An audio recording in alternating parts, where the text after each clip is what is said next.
Olá! Temporada de 2025 do futebol brasileiro encerrada e agora, claro, começa o nosso esporte favorito, que é a discussão. Ah, sim, a corneta, o debate. Exatamente. E a pergunta que não quer calar é sempre a mesma. Qual foi a melhor contratação do ano? E para guiar esse nosso papo, a gente tem uma fonte muito boa, né? Sim, uma enquete do portal GE que ouviu mais de 10 mil pessoas. É um termômetro bem interessante. E o legal de enquete com o torcedor é isso, né? É a percepção pura, o que fica na memória. Total, e a nossa ideia aqui não é só falar quem ganhou. Não, claro que não. A gente quer mergulhar nesses resultados para entender os critérios. O que faz uma contratação ser a melhor? É só gol?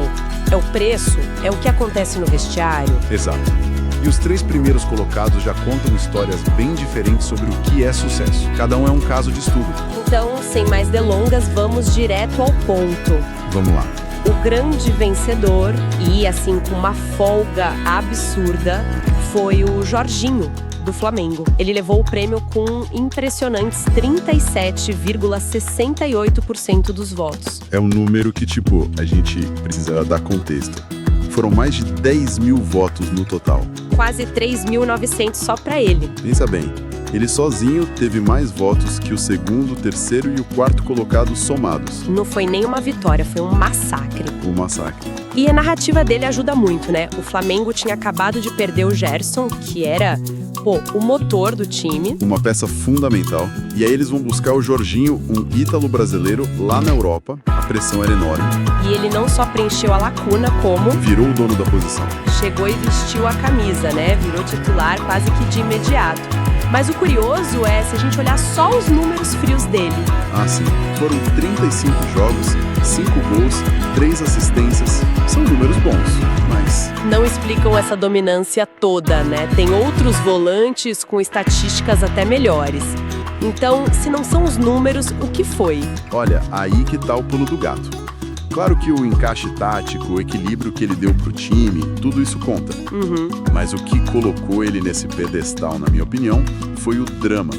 Foi a performance dele sob pressão máxima.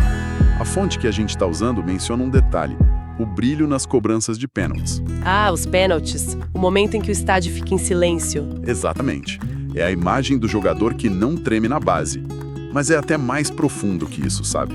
Como assim? Uma disputa de pênaltis numa Libertadores, por exemplo, vira folclore, vira história que o pai conta pro filho. O Jorginho não fez só gols de pênalti. Ele criou momentos. Ele foi o autor de momentos de alívio, de euforia que uniram milhões de pessoas. Isso não tem estatística que meça. Faz todo sentido. Uma coisa é fazer o terceiro gol num 4-0. Outra completamente diferente é marcar o pênalti que classifica o time na semifinal. Um entra na planilha, o outro entra pra história. Ele se tornou o porto seguro do time. Aquela sensação de pode deixar com ele que ele resolve. Isso não tem preço. E no fim das contas, isso vale o troféu. Literalmente. O sucesso do Flamengo, campeão do Brasileirão e da Libertadores, amplificou tudo que ele fez. A glória do time ilumina o jogador. A narrativa dele é a do encaixe perfeito que levou a títulos. E no futebol, é isso que fica gravado na pedra. Ok. Então o Jorginho é o caso do encaixe perfeito. Mas agora a gente vai pro segundo colocado e a história não podia ser mais diferente. É o oposto, praticamente. Com 11,62% dos votos, Vitor Roque, do Palmeiras.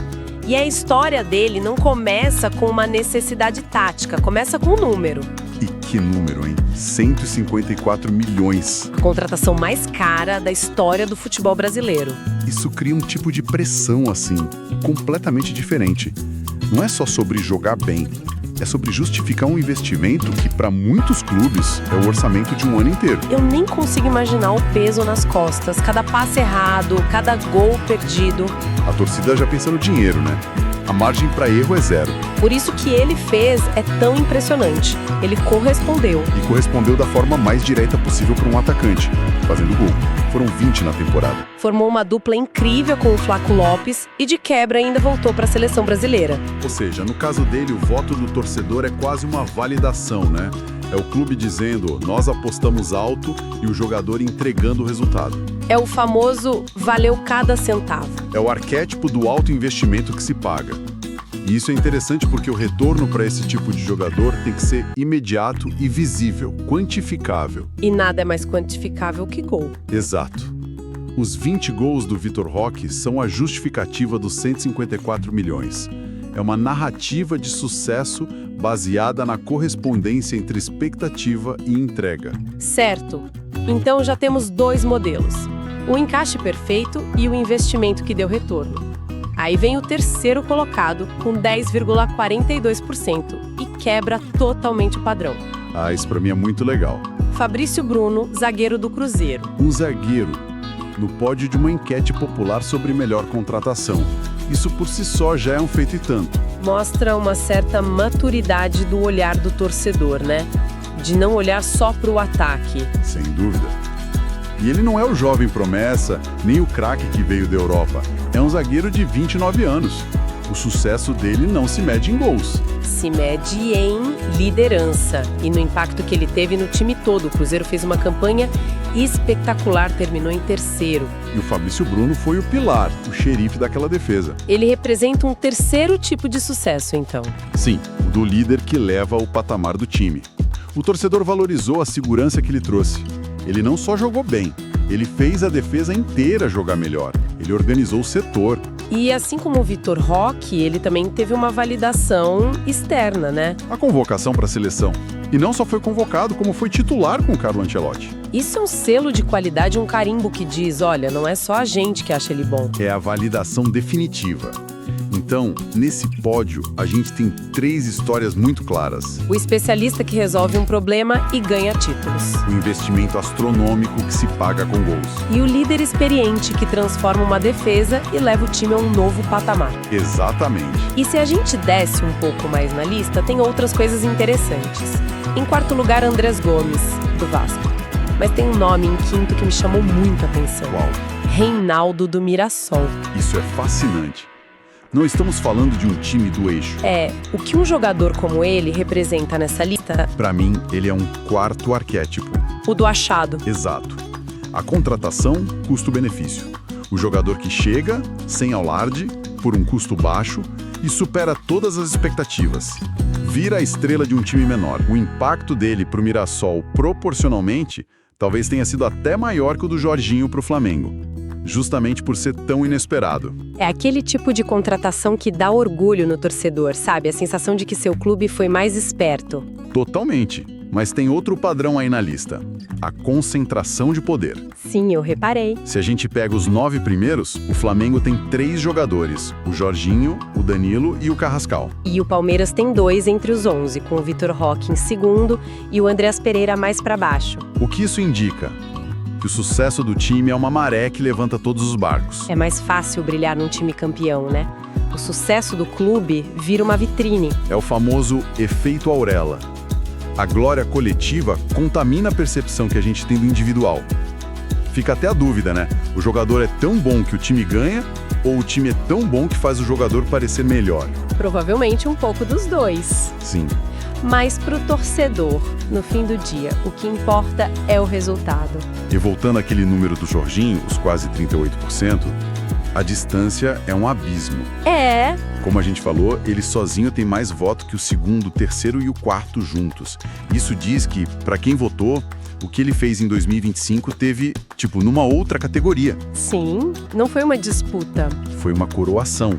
A percepção não é de que ele foi uma boa contratação. Foi a contratação. Exatamente. A peça que transformou uma temporada boa numa temporada histórica para o Flamengo. A narrativa dele foi simplesmente imbatível. Então, para a gente amarrar tudo isso, o que essa enquete nos mostra é que a definição de melhor contratação é bem mais complexa. Muito mais. Ela se desdobra em vários perfis de sucesso que o torcedor sabe reconhecer. A gente conseguiu ver pelo menos 4. Primeiro, o encaixe perfeito, que é o Jorginho. Chega, resolve e levanta a taça. Segundo, o alto investimento justificado, o caso do Vitor Roque. A aposta cara que se paga em gols. Retorno visível. Terceiro, o líder que eleva o time, que é o Fabrício Bruno. O cara que organiza a casa e faz todo mundo jogar melhor. E por último, o achado de ouro, tipo o Reinaldo no Mirassol. baixo custo, altíssimo impacto. O herói inesperado. É uma síntese perfeita. E o que fica claro é que a percepção de valor no futebol vai muito além da estatística.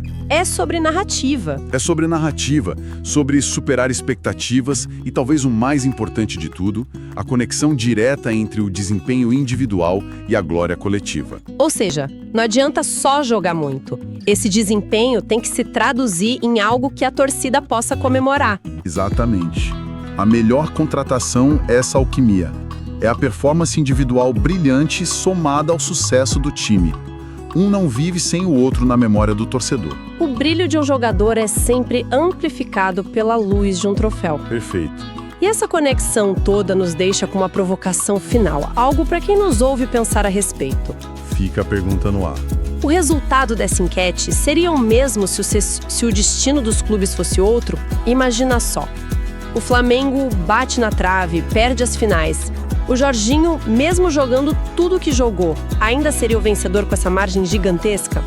Ou o sucesso dele na votação está, amarrado ao troféu que o time levantou? No fundo, o quanto do voto no Jorginho é, na verdade, um voto no time campeão.